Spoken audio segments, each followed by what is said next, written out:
بسم اللہ الرحمن الرحیم۔ السلام علیکم۔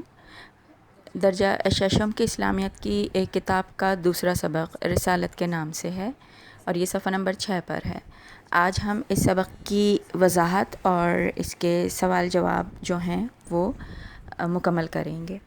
تو سبق کا باقاعدہ آغاز کرتے ہیں۔ آپ سب اپنی کتابوں کو صفحہ نمبر 6 پر کھولیں گے تو آپ کو یہ سبق ملے گا، اور امید ہے کہ آپ کے پاس ایک پینسل اور ایک کاپی بھی موجود ہوگی اور آپ اہم نکات کو نوٹ بھی کرتے جائیں گے۔ سبق کا آغاز کرنے سے پہلے ایک بات آپ کو اور بھی بتائی جائے کہ جب یہ سبق آپ اچھے سے سن لیں گے اور اس کا کام بھی مکمل کر لیں گے تو اسے ٹیسٹ کے لیے تیار کریں گے، کیونکہ پھر اس سبق کا ٹیسٹ لیا جائے گا۔ اب ہم سبق کو آغاز کرتے ہیں۔ سب سے پہلے آپ کو بتایا جائے گا کہ رسول اور رسالت کا مفہوم کیا ہوتا ہے۔ تو یہاں پر آپ کو ان دونوں الفاظ کے لغوی معنی بھی بتائے جائیں گے اور اصطلاحی معنی بھی بتائے جائیں گے۔ لغوی معنوں سے مراد ہے کہ ایک جنرل میننگ کیا ہوتی ہے، عام میننگ کیا ہوتی ہے جو لغت کی روح سے ہوتی ہے، اور اصطلاحی معنی سے مراد ہے کہ اگر ہم اسے ایک ٹرم کی طرح سے لیں، جیسے سائنس اور SST میں ڈیفرنٹ ٹرمز آپ لوگ پڑھتے ہیں، تو پھر اصطلاح یا ٹرم کی روشنی میں آپ اس کو کس طرح سے ڈیفائن کریں گے وہ بھی آپ کو بتایا جائے گا، اور یہ ایک اسلامک ٹرم کے طور پر آپ کو یہاں پر ڈیفائن کیا جائے گا، یعنی اسلامی اصطلاح کے طور پر۔ تو سب سے پہلے آپ کو رسول کے لغوی معنی بتائے جاتے ہیں کہ رسول کے لغوی معنی ہوتے ہیں پیغام دے کر بھیجا ہوا۔ ٹھیک ہے، اگر آپ لغت میں تلاش کریں گے تو آپ کو مطلب ملے گا کہ پیغام دے کر بھیجا ہوا، اور اگر آپ اس کے اصطلاحی معنی دیکھیں گے، یعنی اسلامیات کی رو سے ایک ٹرم کی حیثیت سے اس کا مطلب آپ جاننا چاہیں گے اور اس کی تعریف کرنا چاہیں گے کہ رسول کیا ہوتا ہے، تو یہ ہوگا کہ ایسا برگزیدہ شخص جو اللہ تعالیٰ کا پیغام لوگوں تک پہنچائے اسے رسول کہتے ہیں۔ ٹھیک ہے، اور اللہ تعالیٰ اپنا پیغام لوگوں تک پہنچانے کے لیے آپ کو پتہ ہوگا کہ جن خاص بندوں کو منتخب فرماتا ہے انہیں بھی رسول یا نبی آپ کہہ سکتے ہیں، یہ بھی اس کی تعریف میں لکھا جا سکتا ہے۔ ٹھیک ہے، قرآن مجید میں نبی اور رسول دونوں الفاظ استعمال ہوئے ہیں۔ اب رسالت کے اگر ہم مفہوم اور معنی پر بات کریں تو سب سے پہلے تو جان لیں کہ رسالت عربی زبان کا لفظ ہے، اور رسالت کے جو لغوی معنی ہوتے ہیں وہ پیغام پہنچانا ہوتا ہے، اور اگر دین اسلام کی روح سے آپ اس کو اصطلاحی معنوں میں استعمال کرنا چاہیں گے تو رسالت سے مراد اللہ تعالیٰ کا پیغام اس کے بندوں تک پہنچانا ہوتا ہے۔ ٹھیک ہے، تو لہٰذا اب اگر ان دونوں ٹرمز کو یا دونوں الفاظوں کو ہم لازم اور ملزوم کریں گے تو رسول رسالت کا فریضہ انجام دیتے ہیں۔ ٹھیک ہے، یعنی رسول پیغام جو پہنچانے والے ہوتے ہیں، جن کو پیغام دے کر بھیجا جاتا ہے، وہ پیغام پہنچانے کا کام کرتے ہیں، وہ سب اللہ کا پیغام لے کر آئے ہیں۔ ٹھیک ہے، تو یہ رسول اور رسالت کے معنی اور مفہوم تھے۔ اگر آپ سے یہ پوچھا جائے کہ رسالت کا کیا مفہوم اور معنی ہوتا ہے یا رسول کا کیا مطلب، تو آپ یہاں سے اس کا جواب مرتب کر سکتے ہیں۔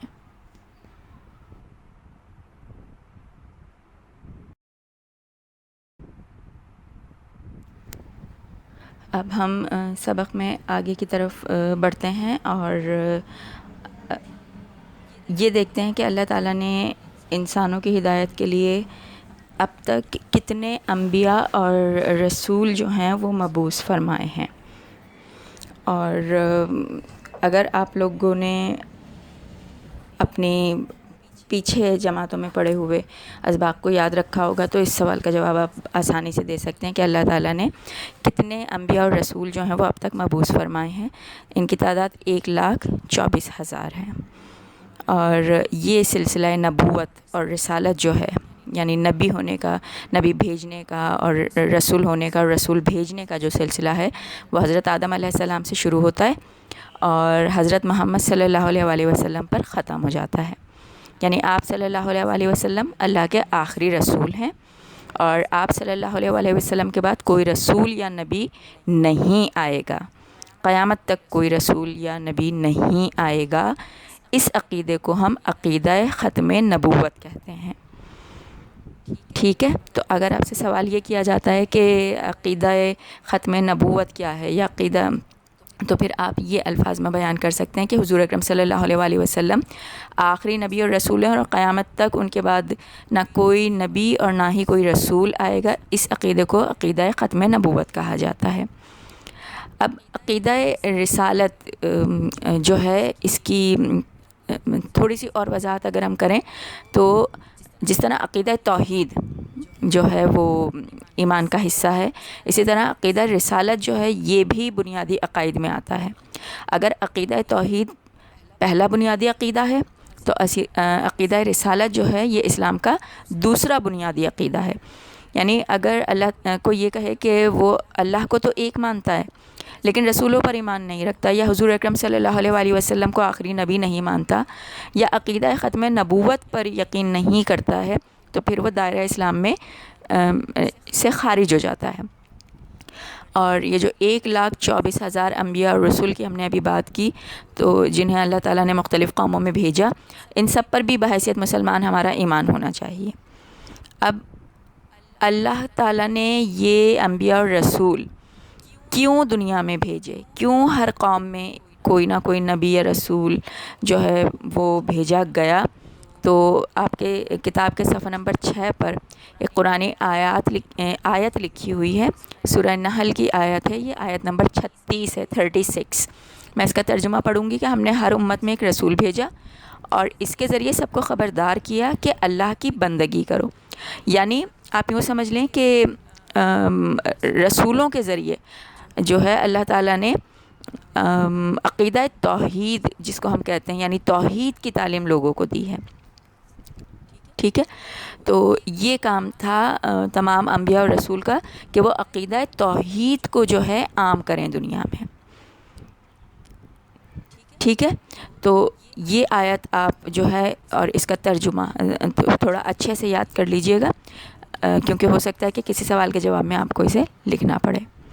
پھر اسی طریقے سے میں ایک اور آپ کو قرآن کی آیت کا حوالہ دیتی ہوں، یہ سورہ الاحزاب کی آیت ہوگی، اور یہ آیت کا نمبر مجھے تھوڑا سا یاد نہیں ہے، اور اس کا ترجمہ جو ہے میں نے کبھی اسکول میں پڑھا تھا، تو یہ سورہ احزاب کی آیت ہے، یہ پکا مجھے یاد ہے۔ تو اس کے ترجمے کے مطابق محمد صلی اللہ علیہ وآلہ وسلم تمہارے مردوں میں سے کسی کے والد نہیں ہیں، بلکہ اللہ کے رسول اور آخری نبی ہیں۔ یہ حضور اکرم صلی اللہ علیہ وآلہ وسلم کے مقام کو یہاں پر وضاحت کی گئی ہے بحیثیت ایک رسول اور نبی کے، کہ ہم نے حضور اکرم صلی اللہ علیہ وآلہ وسلم سے کوئی نسبت جو ہے وہ قائم نہیں کرنی ہے، بلکہ ان کو اللہ کا آخری رسول اور نبی ماننا ہے۔ اور ایک مسلمان ہونے کی نسبت سے یہ بھی ہمارا فریضہ بنتا ہے کہ ہم صرف حضور اکرم صلی اللہ علیہ وآلہ وسلم پر ہی نہیں بلکہ تمام انبیاء اور رسولوں پر بلا تفریق ایمان رکھیں، یعنی 1,24,000 انبیاء اور رسول کو ہم دل سے مانیں اور سب کو ہم جو ہے اہم سمجھیں۔ تو اسی پر ایمان رکھنا جو ہے وہ ایک مسلمان کے لیے بہت ضروری ہے۔ ٹھیک ہے، اور وہ اس بات پر بھی ایمان رکھے کہ تمام انبیاء اور رسول جو ہیں وہ اللہ تعالیٰ نے منتخب کیے تھے، وہ نیک تھے، وہ معصوم تھے، گناہوں سے پاک تھے، یعنی کہ اور برگزیدہ بندے تھے، اور ان سب نے انسانیت کو وحدانیت کا درس دیا ہے، یعنی اللہ کے واحد ہونے کا، عقیدہ توحید کا درس دیا ہے۔ ان تمام انبیاء نے تمام انسانیت کو برے کاموں سے بچنے کا اور نیک کام کرنے کا حکم دیا ہے، تلقین کی ہے، اور تقوی اختیار کرنے کی ہدایت کی ہے۔ اور یہ سب انہوں نے کیوں کیا ہے؟ کیونکہ تعلیمات کی روشنی میں یہی تمام چیزیں جو ہیں آخرت میں کامیابی اور کامرانی حاصل کرنے کے لیے ضروری ہیں۔ تو مسلمان ہونے کی حیثیت سے ہمیں حضور اکرم صلی اللہ علیہ وآلہ وسلم سمیت تمام انبیاء اکرام پر ایمان رکھنا ضروری ہے۔ ٹھیک ہے، تو اب آگے آپ اپنی کتاب میں اس بات کو پڑھیں گے بھی کہ 1,24,000 پیغمبر اور یا انبیاء جو بھیجے گئے ان کی ابتدا حضرت آدم علیہ السلام سے ہوئی۔ ٹھیک ہے، اور اگر آپ سے چند انبیاء اور رسول کے نام پوچھے جائیں تو آپ لے سکتے ہیں حضرت آدم علیہ السلام کا، حضرت نوح علیہ السلام کا، حضرت ابراہیم علیہ السلام کا، حضرت موسیٰ علیہ السلام کا، حضرت عیسیٰ علیہ السلام کا، حضرت شیس علیہ السلام کا، یا جو بھی آپ کو یاد ہو آپ ان کے نام لے سکتے ہیں، اور حضرت محمد صلی اللہ علیہ وآلہ وسلم کا۔ ٹھیک ہے. اب حضرت محمد صلی اللہ علیہ وآلہ وسلم کو بحیثیت آخری نبی ماننا عقیدہ رسالت اور ختم نبوت کا اہم حصہ ہے. اس بات کو ہمیں اپنے ذہنوں میں رکھنا ہوگا.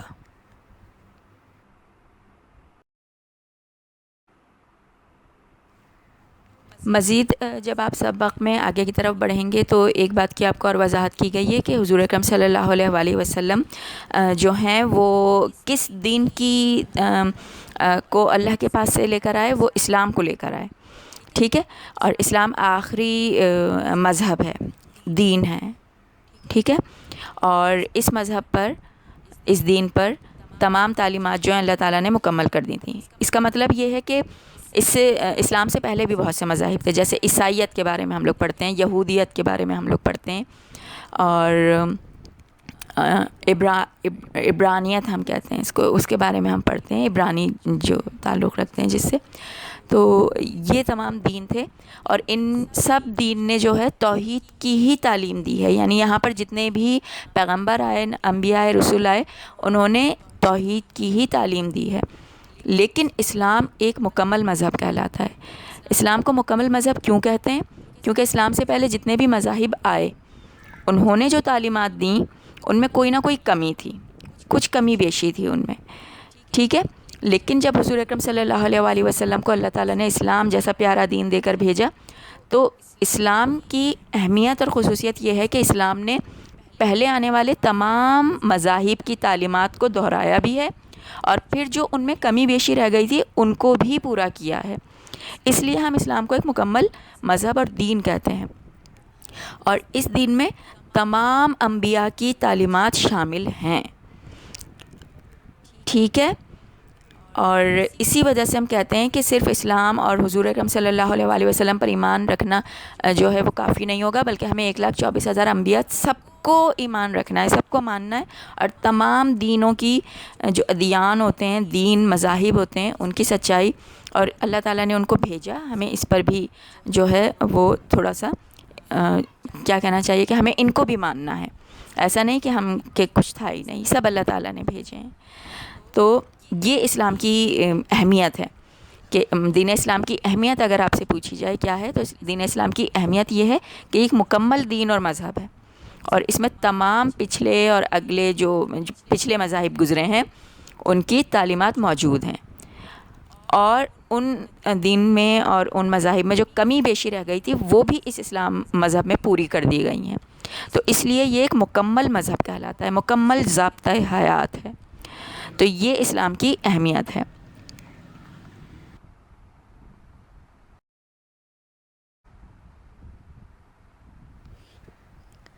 اب ہم رسالت کی ضرورت اور اہمیت پر بات کریں گے کہ رسالت کی ضرورت کیا تھی، کیوں رسول بھیجے گئے، اور اس کی اہمیت کیا ہے.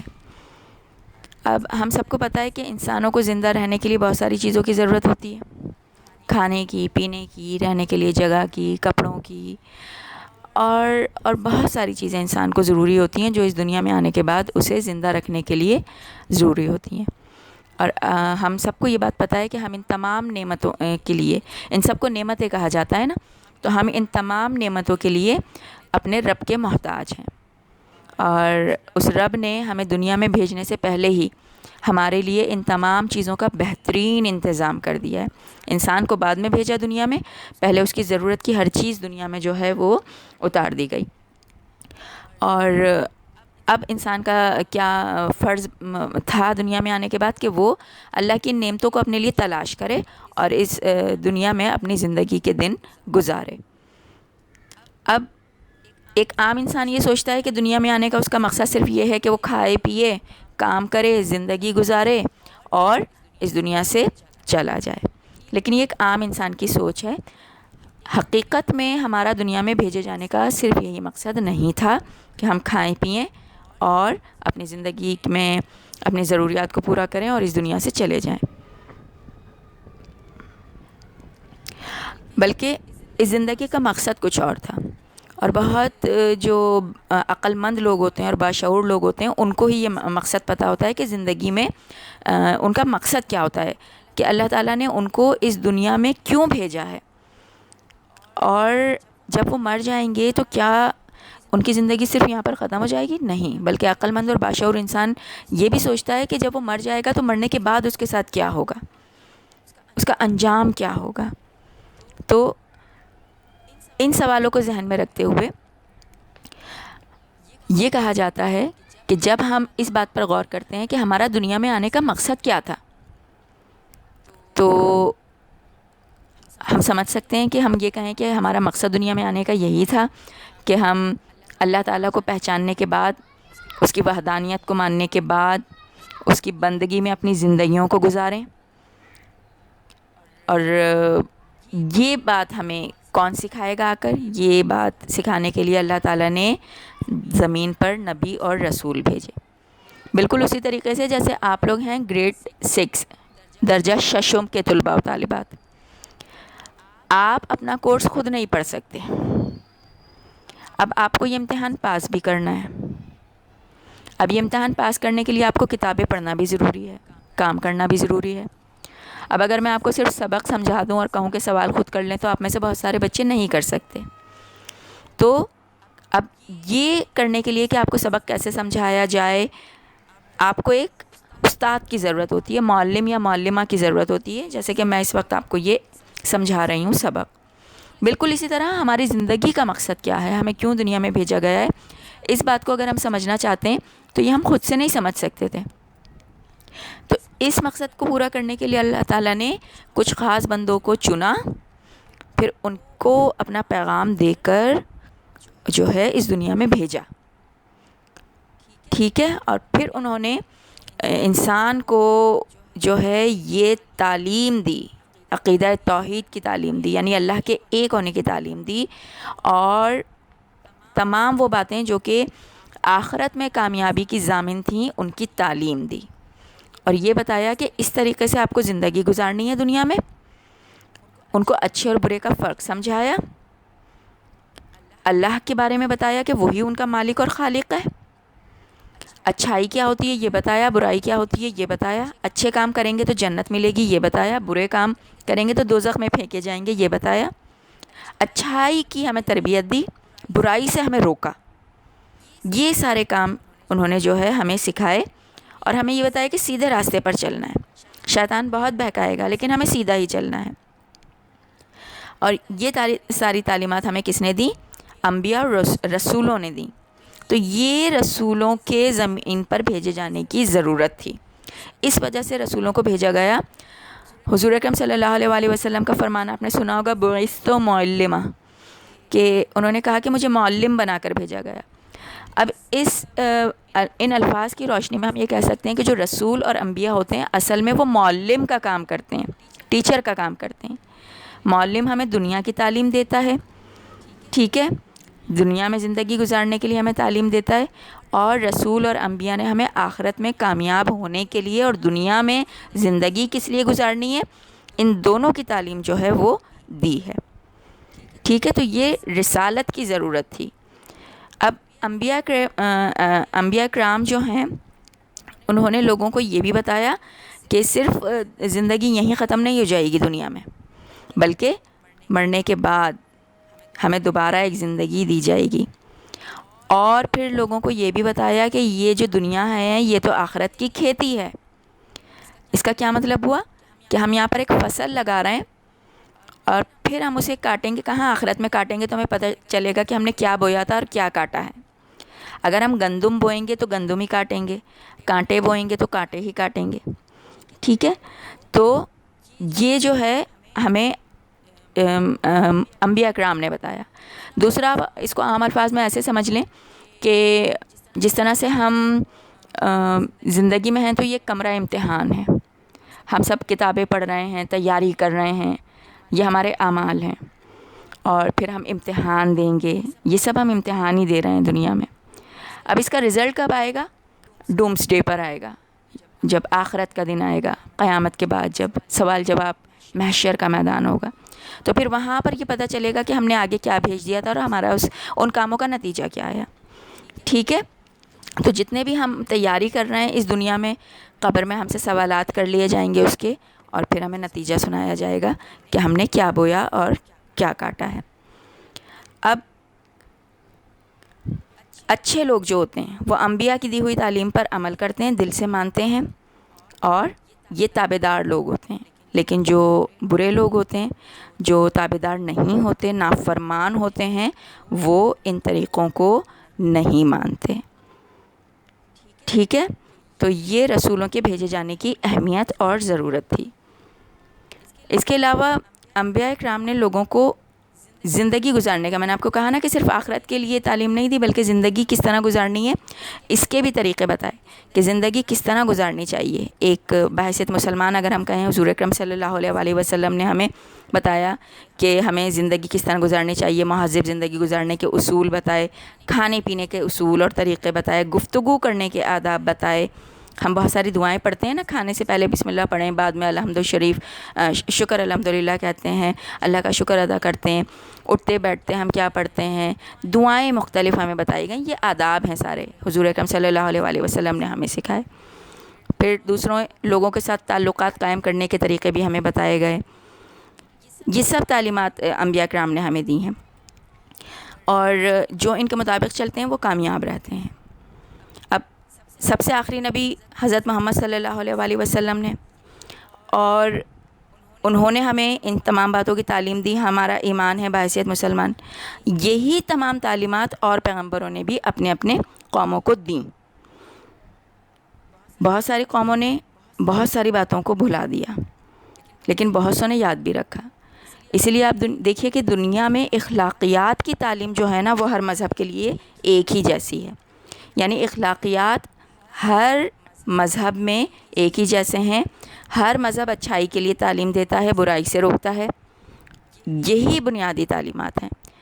پھر بعد میں لوگوں نے رد و بدل کر دی، تو عقیدہ توحید سے بہت سارے مذاہب ہٹ گئے۔ اس وجہ سے اسلام کو مکمل دین کہا، کیونکہ ہم مرتے دم تک عقیدہ توحید پر، عقیدہ رسالت پر اپنا ایمان پکا رکھیں گے۔ اب پورا سبق میں نے آپ کو ایکسپلین کر دیا۔ آپ اس تمام لیکچر کی روشنی میں رسالت کی تعریف بھی کر سکتے ہیں، رسول کی تعریف بھی کر سکتے ہیں، رسالت کی اہمیت اور ضرورت کے بارے میں بھی بات کر سکتے ہیں، اور جو سوالات میں آپ کو جوابات کے لیے دوں گی، تو آپ ان سب کے جوابات بھی بآسانی دے سکتے ہیں۔ ایک امپورٹنٹ بات آپ کی کتاب میں لکھی ہوئی ہے، مجھے اچھی لگ رہی ہے تو میں پڑھ دیتی ہوں آپ کے لیے، کہ انجیل یہ عیسائیوں پر اتری ہوئی کتاب، جی یہ عیسائیوں پر اتری ہوئی کتاب ہے، جس کو ہم بائبل بھی کہتے ہیں۔ اس کتاب میں آخری نبی حضرت محمد صلی اللہ علیہ وآلہ وسلم کی آمد کی خوشخبری دے دی گئی تھی۔ دیکھیں، ہر مذہب میں جتنی بھی کتابیں اتری ہیں، صحیفے اترے، سب میں حضور اکرم صلی اللہ علیہ وآلہ وسلم کے آنے کی اطلاعات موجود تھی۔ اور آپ کو پتہ ہے کہ انجیل میں یعنی بائبل میں حضرت محمد صلی اللہ علیہ وآلہ وسلم کا نام جو ہے وہ فرقلید بتایا گیا ہے۔ فرقلید کے نام سے ان کو جو ہے لکھا گیا ہے۔ فرقلید جو ہے یونانی زبان کا لفظ ہے، اور اس کا مطلب بھی تعریف کیا ہوا ہوتے ہیں، اور ہم سب کو پتہ ہے کہ محمد کا مطلب بھی یہی ہے۔ تو اس کا مطلب یہ ہے کہ کسی بھی نام سے پکارا گیا ہے کسی بھی کتاب میں، لیکن حضور اکرم صلی اللہ علیہ وآلہ وسلم کے آنے کی پیشن گوئی پہلے سے کر دی گئی تھی۔